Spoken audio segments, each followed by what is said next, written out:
Hello, welcome to the Honest Wargamer. I'm your host, Rob. Today, we see an update for Age of Sigmar. Now, this isn't, and you're about to see me talk about the different win rates for different armies. This isn't necessarily a balance update, although it is an emergency patch for the Khorne Army of Renown, which you may have seen me talking about on the stat show, which has been effective. But I'm going to cover that all in a moment when we look at the stats. What this is instead is a variety of different updates to recent battle tomes that have been released. We get the points for both Nighthorn and Flesh Eater Courts, which is nice. We also see some rules updates, which I cover in detail. We also see some new regiments of renown for Flesh Eater Courts, just because I think they're trying to flog some terror guys they've got in the stock room. And we also see two new war scrolls that you're able to use. One for Ogor Tribes, which is a bit of a miss, and one for Seraphon, which actually might be really good because it doesn't have the unique keyword. So that's towards the end of the video. We also see a battle tome supplement for Nighthorn, where Nighthorn get 3 new units they're going to be able to use, which are going to become legends next summer, that were not left in the new book that came out, which I think is actually kind of nice. Like, sometimes they just nerf stuff, but giving you a year on stuff's like, sometimes they just remove stuff, giving you a year is okay. So quite a lot of different armies have got a lot of stuff, which is quite cool. Looking forward to that. So yeah, that's going to be fun. I'm really looking forward to it, and I hope you enjoy the video. Thanks very much. The first thing that we are going to look at before we look at all of the changes is we're going to look at the current stats. Now, I was going to do this in another video, but I thought it would be sensible to take a look at the current stats for this GHB, and these are taken from the 5th of the 4th of 2025. This is in English money, to the 24th of the 8th, 2025. So these are our win rates for this General's Handbook for the different armies. And before we talk about anything else that's happened, you can see that Daughters of Khaine and Cities of Sigmar are definitely in the problematic section of statistics. They need some sort of update. They need points adjustments.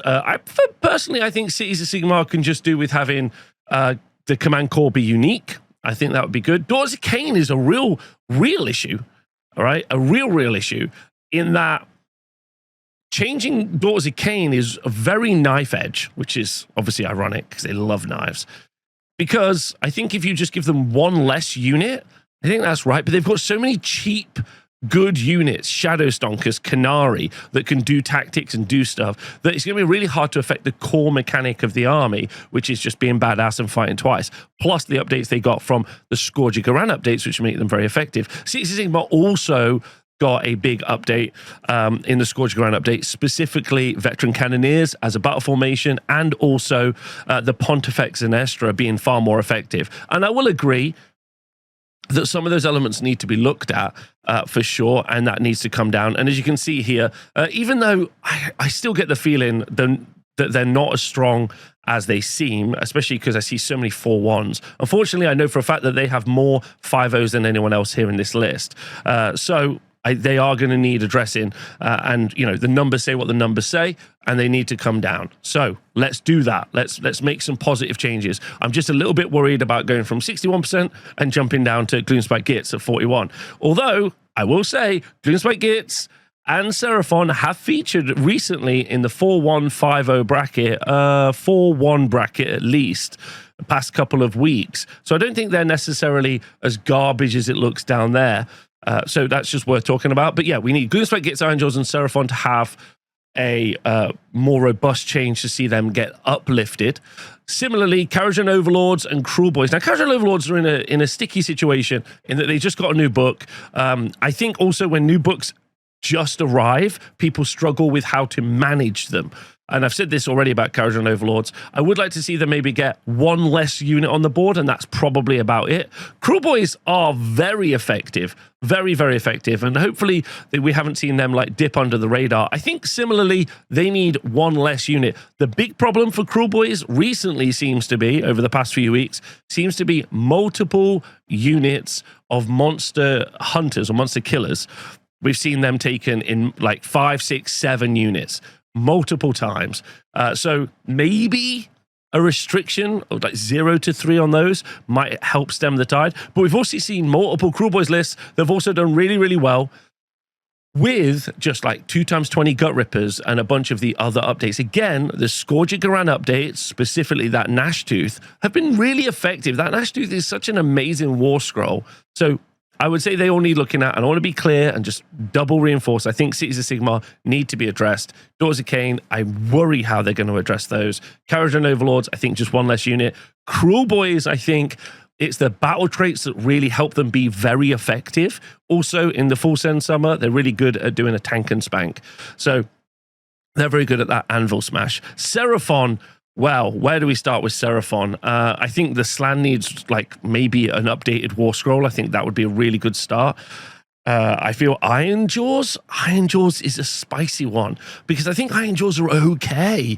Like, I wouldn't think to myself, Iron Jaws are unplayable. I think maybe in a Daughters of Khaine meta where they're just so killy, more killy than Iron Jaws, and maybe that's the issue that we're seeing there.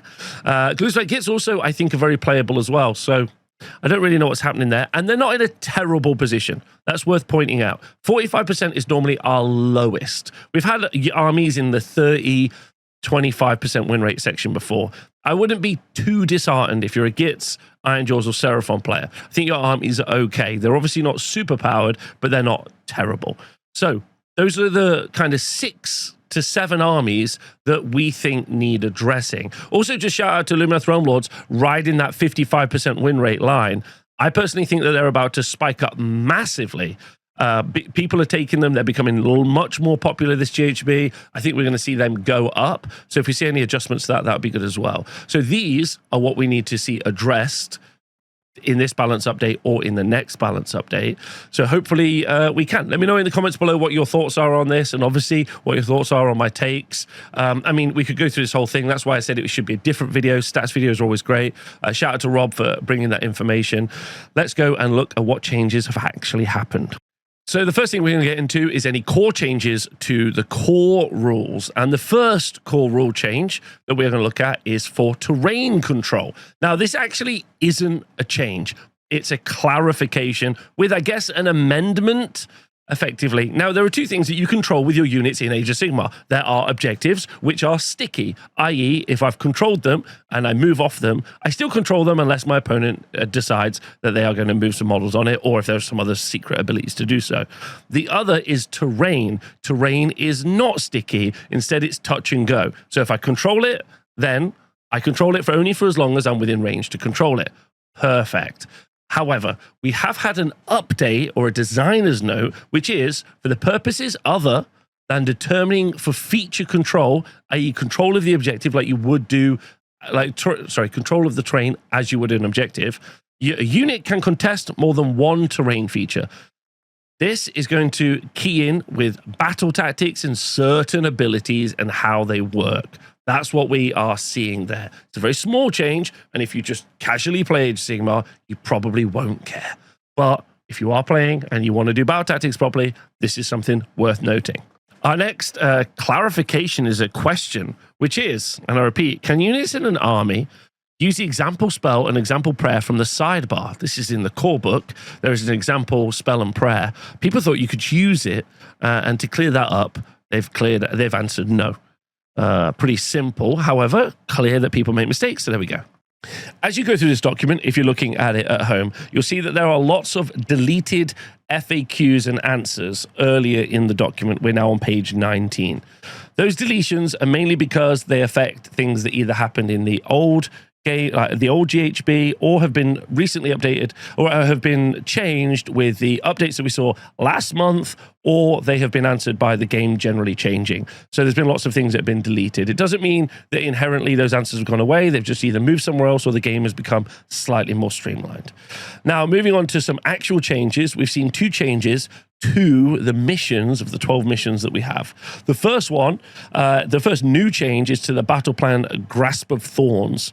In that, you're able to make it so units can become entangled and are unable to move. What happens, though, if I have a Mega Gargant and I kick it? The answer is that objective cannot be moved while they are entangled, while there are any entangled models contesting it. So, no going over to an entangled objective and kicking it. So, get wrecked, Gargant players. Love that. The other update is the battle plan Paths of the Fae. That effectively has a really silly mechanic of teleporting and dropping units around. Silly, maybe endearing, maybe fun, actually. Like if you're playing down the local club, if you and your mate are having the day off and you just want to get some beers in and have a stupid time, battle plan Paths of the Fae is pretty good time. Like it's pretty interesting, it's pretty cool. It's just not necessarily good for event play, especially event play that wants to fit a game within 3 hours. However, people will have played it, and I'm sure if you have played it, let me know in the comments below. But they've just changed how it works slightly. Read it through the whole way to work out how it's going to work. You don't need to go through that now. I personally still wouldn't put this in an event pack, but I would maybe play it at a local club. Next up, we have an FAQ for the battle plan Roiling Roots, specifically around whether or not a unit can have strike last or not have strike last, depending on if units are slain or not slain. If you are playing that battle plan, give it a read. It's not really worth covering in any particular detail. However, what is a big change is to the battle tactic card Intercept and Recover. If you don't know how this works, at the beginning of the game, if I choose the battle tactic Intercept and Recover, my opponent chooses 3 of its units to be carrying treasures. I need to then intercept and recover them. The way I do that is by slaying the unit. If the unit is destroyed, I gain the treasure, and at the end of my turn, I can score that battle tactic. So there are a lot of FAQ questions around this. For example, let's say I kill all 3 in a turn. What happens, like I obviously can only score 1 at the end of the turn, but do I even have to score it? Can I wait until a couple of turns ahead, making me the underdog, and then score it later? At my events, I've FAQ'd it that if you can score a battle tactic, you must score a battle tactic. That does not mean you need to go fight it. What I mean by that is if you've met all the requirements, you can't elect not to score the points. So far, I haven't seen that be in this FAQ, and I'm hoping we do see that. But one of the things they have drastically changed is to that intercept and recover battle tactic, because in this, let's say I've killed all 3 units, which means I'm going to score 3 of them, but then I take a double turn. In the next turn, normally my opponent can make it so that I can't score a battle tactic. Well, I can't score a battle tactic, sorry. In that case, on Intercept and Recover, because when your opponent doubles you, you can delete one. You can't obviously delete a slain unit. So in this case, now you can remove a Giranite treasure from a slain unit that has not yet been scored, which means you can, it's much less effective taking double turns, especially if you choose Intercept and Recover. This might drastically reduce how often it's taken. This is a good change, probably, because they clearly want to not incentivize win more conditions, i.e. I kill everything and I score everything and everything is good, especially on a double turn. However, some of the other battle tactics are still pretty win more, and the game is fairly win more anyway. But this is a great change, really happy to see it. We have a change, if you are a fan of Skaven, to Skaven, specifically to the heroic trait Devious Underling.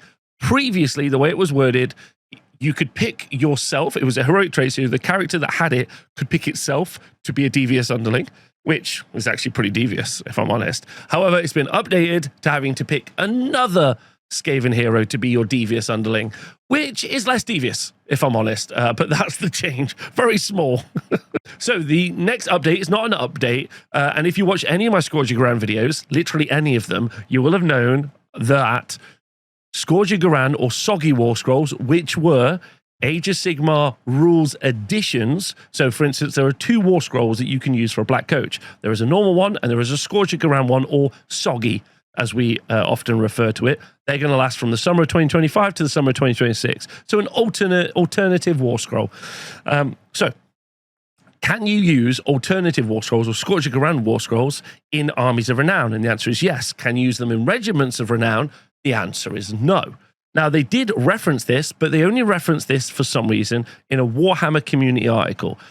Now, I did say this in all of the videos that I tried to make, but I guess some people missed it, and they've clarified it here, which really feels like it's like 3 months too late. But it's good to know. And some people are just learning today that you can include them in Armies of Renown, which is pretty spicy. So get excited about that. There's also been an update to Sons of Behemoth, and it is not that they are no longer in the game, so not a good update.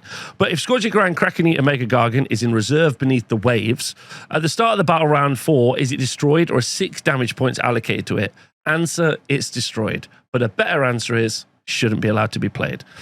Okay, so there has been a massive update to the recent Blades of Khorne battle tome. Specifically, many of these are going to focus around the Gore Chosen champions because, as well as some general FAQ updates to the book itself as it's just been released. And that's because that Khorne Army of Renown was causing some real issues. But they have obviously reduced its effectiveness down. We'll talk about those in a minute, and maybe they've changed it too much. We'll have to see. I actually am running an event just in a couple of days, and I know for a fact there's going to be some people playing it, so we'll be able to find out. Okay, but the first change that they've made is to one of the battle traits, which is Punish the Pacifist. It's one of the Khorne battle trait abilities that you're able to unlock with your Blood Tithe points, and they've changed it from only being able to use it once per turn in your combat phase, which its ability is to banish up to 4 manifestations and cause D3 mortals on the caster of those manifestations for each one that's banished. They've changed it from the combat phase to the hero phase, which is much more appropriate timing. So that's a nice, good change. The next update is to the new Deathbringer warscroll, which lots of people bought and is very popular, especially if you're running the Gore Chosen army. So it had an ability where if your opponent declared a command ability within 8 inches of it, you could roll a dice on a 5+. They didn't get to do the command and they still spent the command point. The way it was previously worded, if you had multiple Deathbringers in range, you could keep rolling. First one failed, roll the second roll the third one, roll the fourth one if they're all in range. Effectively always being able to shut down a command. Now, for each command ability that's used, you can only try to do this once for each one. This reaction cannot be used more than once per command. So that's a nice, good change. There isn't really many opportunities in Age of Sigmar to like multiply try things. So that's a good change, brings it in line with a lot of other abilities. Still strong though. Shutting down a command ability is super good.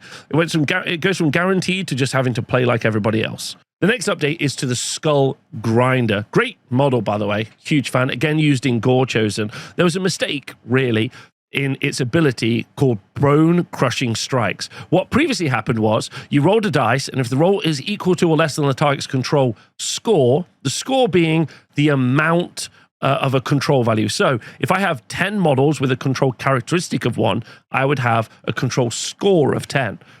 So previously, it would be really easy to roll equal to or below that result, especially for loads of different models, right? Really, it was very easy to do. Now it's the control characteristic. So you're still going to be good against monsters who are have a control characteristic normally of 5, and some select infantry units which are control characteristic of 2. Some of them are also 3, but control characteristic of 2. But it's only going to work a third of the time, whereas previously it was just guaranteed to work. So that's a good change. And again, like I said about the Khorne book and also the Nighthaunt book, it was very clear that someone very new was writing these rules and didn't know the difference between characteristic and score, as we've been very clear about it both on this channel and also most people know. So that's a good change to the Skull Grinder, although it's making the Skull Grinder so less effective. It's crazy, but it does make it good into big monsters like Gargants, so actually I'm here for it.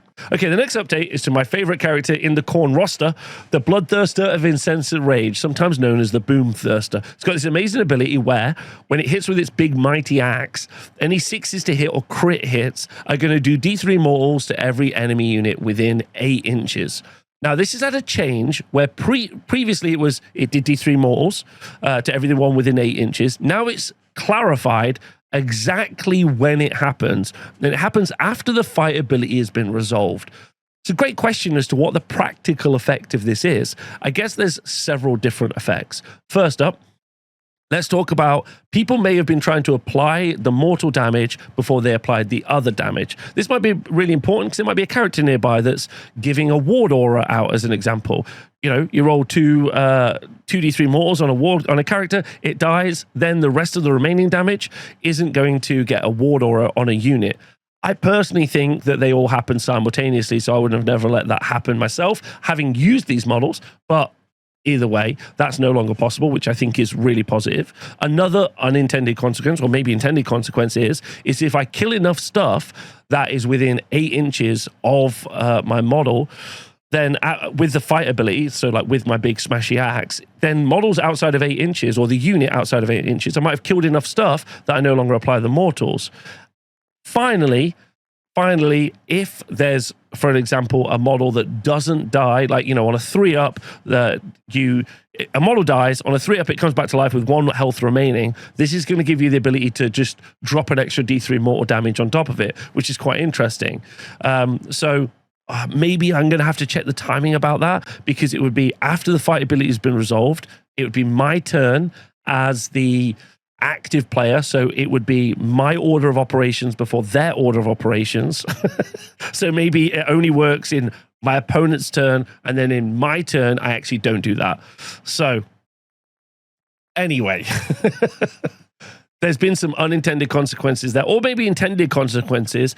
Maybe lots of people are asking that question. It's really fun that people are trying to be really clever with something called a boom thirster, but there you go. Now on to the juicy stuff.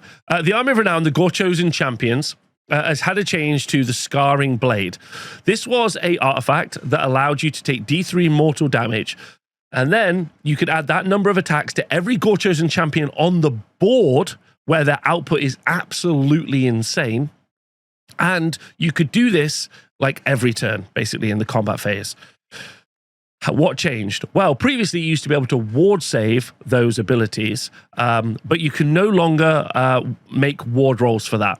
Also, what happens is you cannot use any heal abilities, and for some reason, shout out to Pershaw, they've also noted a heal ability you have in your army, Hate-Fueled Killer's ability, that cannot be healed. So to be clear, the changes are that you no longer can make ward saves for that ability, although it's still D3 extra attacks on every Ogor Chosen Champion on the board, which is crazy. That's the change, which I think is a good change, to be honest. This means that you've got to be really selective on when you decide to do it versus just using it every single turn. So that's okay. That's okay. Now, the other ability, which is huge, is they've changed the effect of the Red God's Eye from a 4-up ward save to a 6-up ward save. So it used to be an army of about, 16 heroes, all with 3-up armor saves, 4-up ward saves, all with crit mortals. They've now gone from a 4-up to a 6-up. This might have been like an overcorrection, maybe a 6-up ward save in combat, a 5-up ward save against the natural predator of these guys, like shooting or magic. Especially magic would make a lot of sense. But we'll have to see over the next few weeks whether or not this Army of Renown is dead. It's important to note that I actually think this Army of Renown is stylistically maybe the best one they've made over the past 18 months. I've played against it at least twice now, and having a bunch of heroes running around the board is very fun. Very much enjoyed it. And it looks incredibly cool. So I hope it's not too bad. You got to remember, most of these characters still have 3-up armor saves. Most of them still have, they all have crit mortals, which is crazy amounts of damage. Just maybe they could die. And anyway. And finally, they've changed the effect of Hate-Fueled Killers. This is when one of the characters would die. One of the characters would die, one of the heroes would die, and on a 5-up, it would stand back up with 1 health remaining. What used to be true was you could do it multiple times. Now you can only make 1 dice roll for each hero, like it's basically got a resource. It can stand up once, and then that's it. Now, I guess this isn't a good change. However, there are other versions of this change that could have happened. For example, maybe it could have only been once per turn army. That way, you would try to focus on different heroes. A shout out to Tom for this suggestion.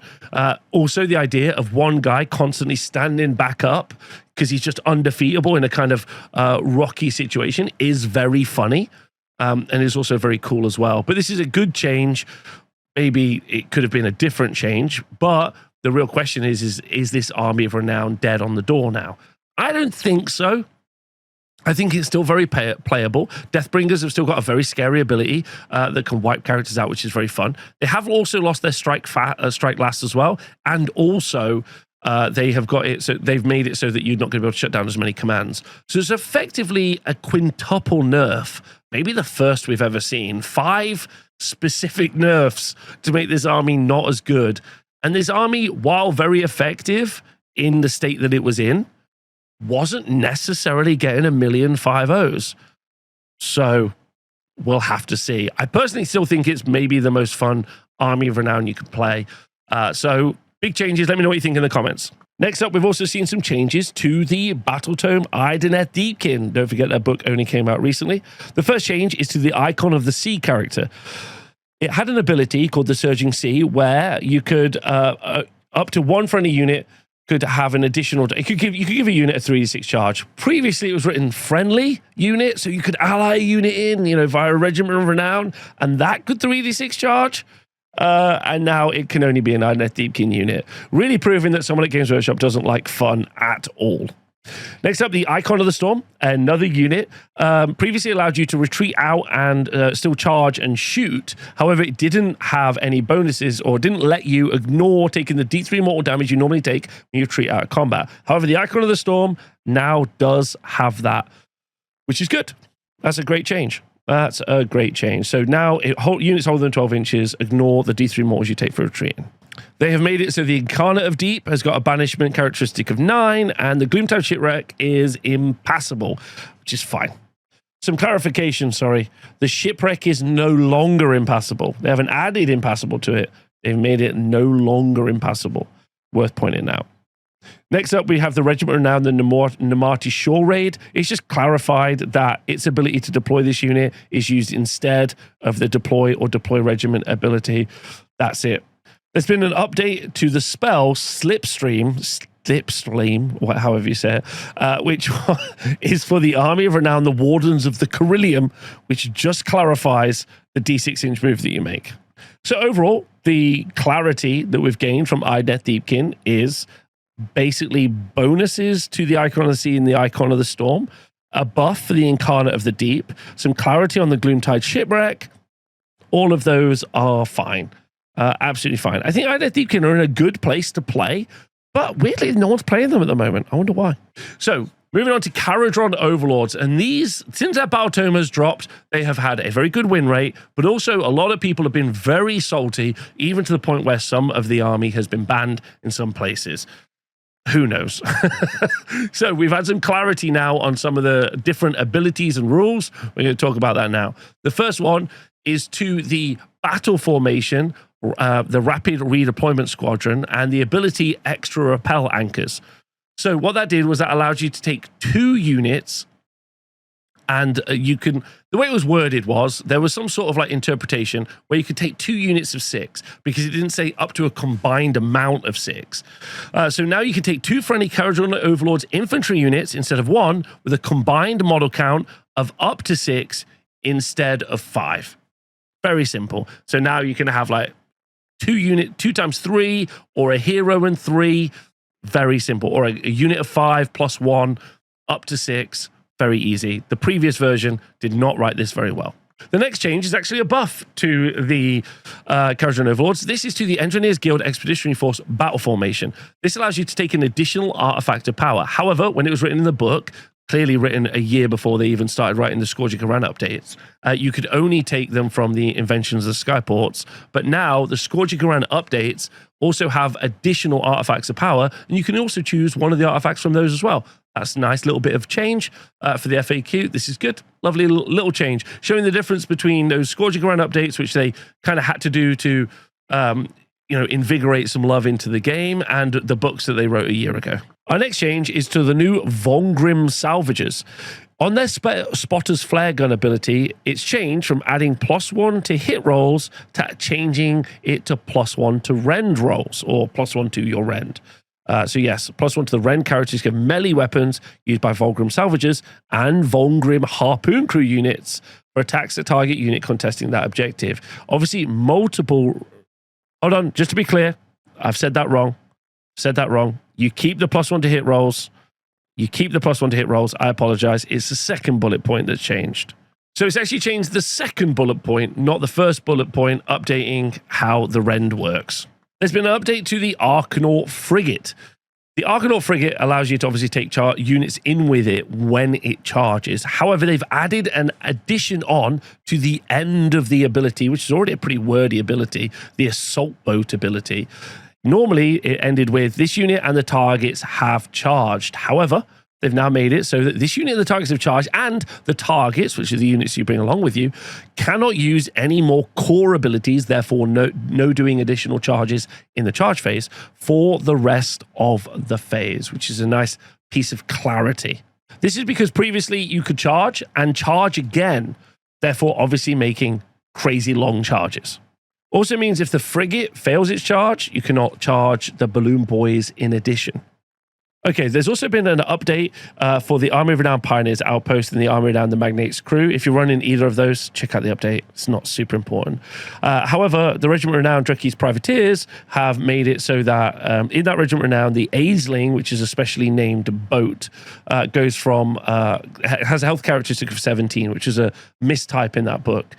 Pretty much scattered around all of this book, actually, but 17. Now, one of the things that did not change in this update, and it's absolutely worth talking about, is the Regiment of Renown, the Skyport Profiteers. Now, this has been incredibly popular in Age of Sigmar right now. This weekend alone, it's been read out many times. Many people have been taking it in their lists. Regiment Renown, don't forget, if you're not aware, and for some reason are watching this, is like an allied little army you can bring into certain armies.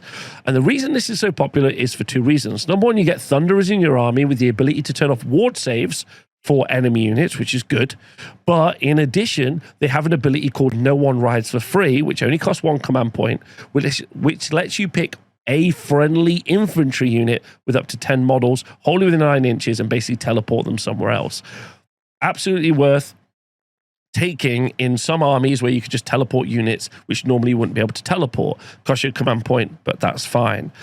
Now, this is a really strong ability, but like we've just seen with Idoneth Deepkin, I think this will eventually get FAQ'd so that you aren't going to be able to pick non-Kharadron Overlords units, but maybe it's intended. Ultimately, it's an ability that's locked into a Regiment of Renown, so maybe it's intentional that you're able to teleport other units from the enemy army and not just the Kharadron Overlord units that you have in the army. So if that stays, I think people will keep riding on this. And if you want to pick this little army up, might be worth doing. So just a quick recap for Kharadron Overlords. I see nothing here that means that this is an army that has had any balance update at all. So, yikes. So that's it for all the core rules updates. Obviously, the Spearhead changes I covered on my Spearhead channel, just the tip. But we've got lots more to go through. Both the Flesh Eater Courts points for the new Battle Tome have come out, as well as the Nighthorn points. Both of those I'll be covering in a tier list video in the future, where we'll be ranking the different units and how effective they are. Those are quite fun. So we'll be doing those now, though, now that we know the official points, although many of you obviously have been like looking at the leaks or, you know, content creators that do battle reports and have been putting the points out there. So we pretty much know the points already, but obviously we'll cover those in future videos. But if you have looked at these points and you want to leave a comment or tell me what you think of the current points costs of these things, leave them in the comments below. We have also had a Battle Tome supplement for Nighthorn. This is where previous missing units from the Nighthorn Battle Tome, specifically the Cairn Wraith, and then a Tomb Banshee and Glaive Wraith Stalkers, have been given war scrolls that you're going to be able to use for the next year. So if you already had them, that's great. You're going to be able to use those for the next year in Age of Sigmar until the summer of 2026, at which time they go to Legends, and so they become not match play legal. Although I'd probably still let you use them until like the new edition of the game comes out, much like Beast of Chaos and Bone Splitters. Just let people use them. Like, who cares? Like, whatever. Anyway, so that's covered here. And obviously, again, I think it's sensible to maybe cover those in a more dedicated Nighthorn video along with the points. I think that'd be worth talking about then. But that's one of the changes that we have seen featured. So they've also released 2 new spearheads. We have Flesh Eater Courts Charnel Watch and also Spearhead Nighthorn Cursed Shackle Horde. So your Spearhead fans, go check that out on just the tip. So we got a new war scroll in the game, and that is for the Man-Trapper Ogor Tribes.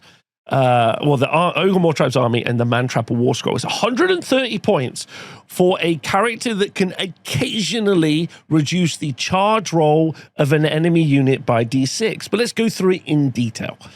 The Man-Trapper war scroll or model has got 8 health and a 5 up save, no ward save, moves 6 inches, and it does shoot 15 inches, giving it a threat range of 21 inches. It's worth noting that the Man-Trapper war scroll has several little characters along with it. Those are tokens, or referred to here as Man-Trapper accomplices. This entire little section of writing here tells us that that if the Man-Trapper dies, the tokens also go away. Feel like that could just be a universal special rule, that if a unit has tokens, if the unit is destroyed, the token is also removed. It will save a lot of printing time. I know Games Workshop are really up on saving as much printed ink as possible. So that's what that passive does. Now, What do the tokens do? Well, you can use the ability just a little bit closer.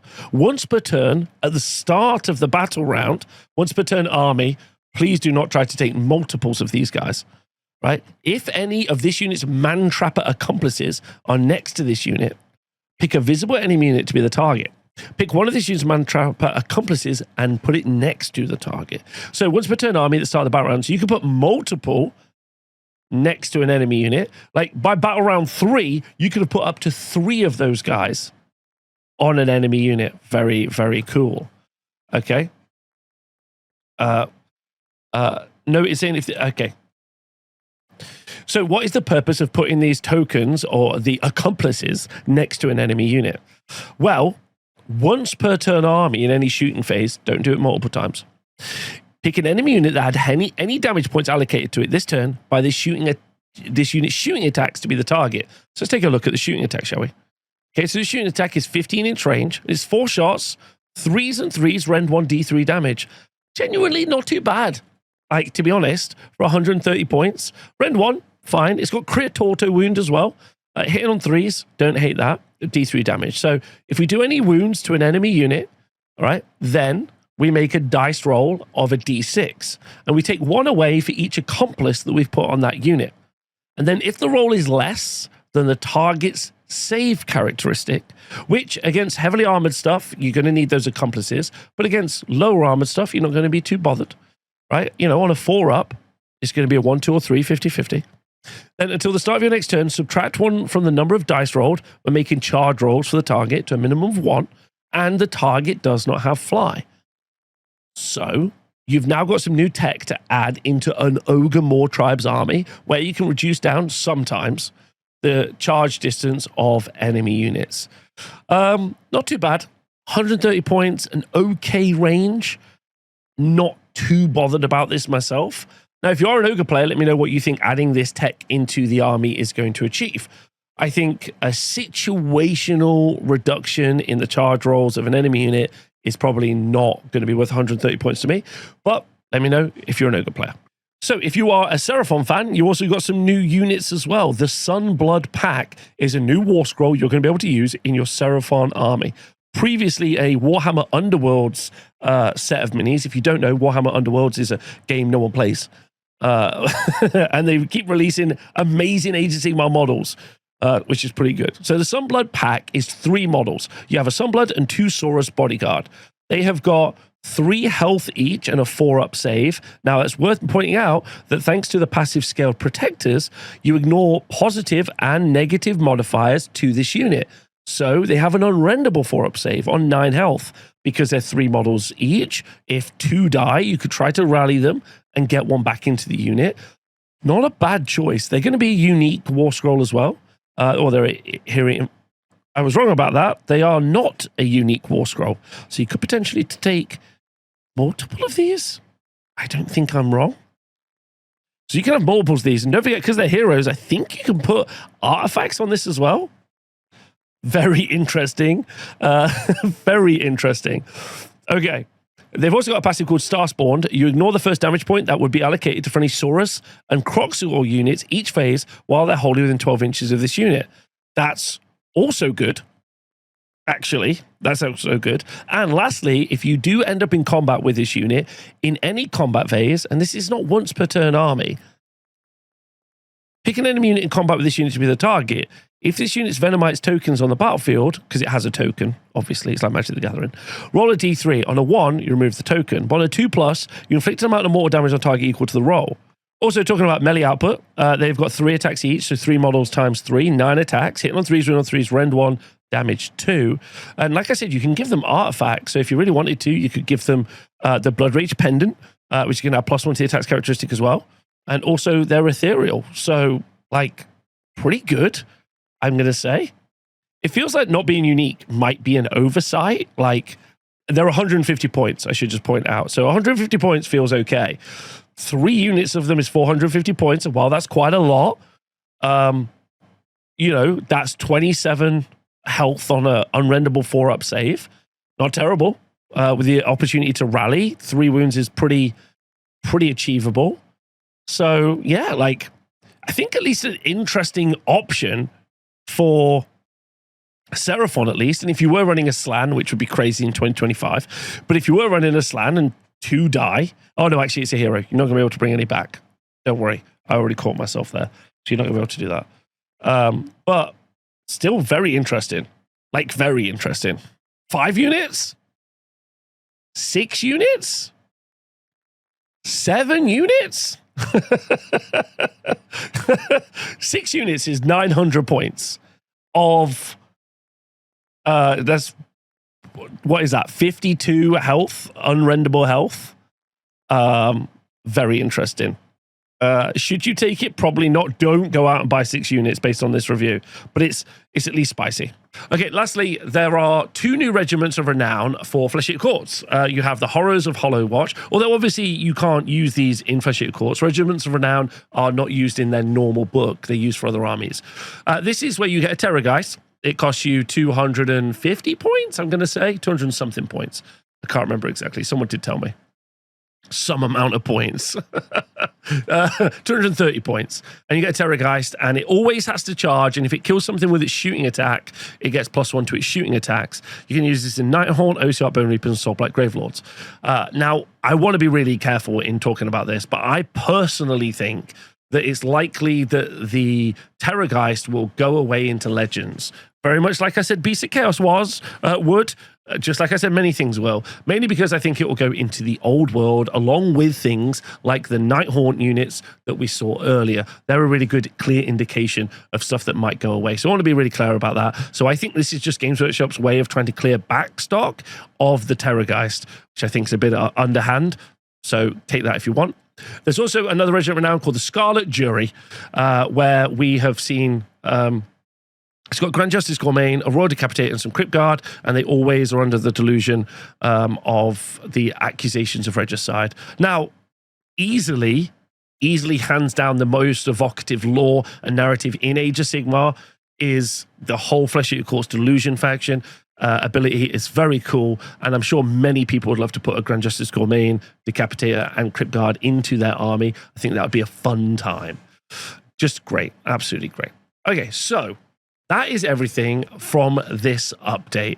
And let's take a moment to look at what we were talking about at the beginning of the game and what things we've seen addressed as a balance update.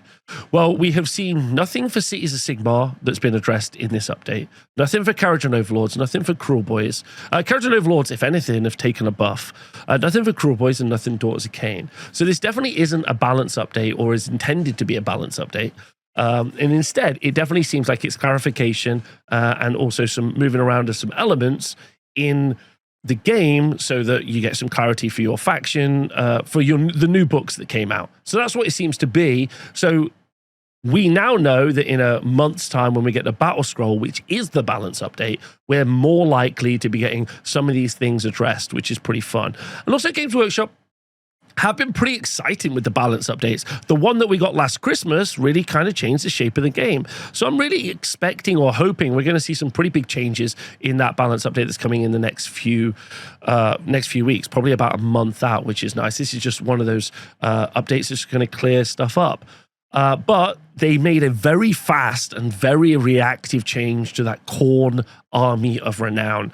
So everything else, I think maybe they're letting ride for a little bit, seeing if people can work out the meta, see if people can fix stuff. I think the inclusion of the new, the Underworld units into the army was pretty cool, and even getting some models back to be legends for Nighthaunt was also fun as well. Not bad at either of those two things. I mean, I need to make a video soon about just how successful and how brilliant the Scourge Garan updates was. I've talked about this a lot, but they were brilliant, and we ended up with so many of those units seeing more play and the game being more diverse, which I thought was good. Anyway, this has taken me a couple of hours to record. Let me know what you think. Thank you to the Twitch chat for hanging out with me while I do it. And if you want to help support what I do, please do join my Patreon, where there's a really active Discord where we talk about all things, mainly feet. Thanks for watching, and I'll see you soon.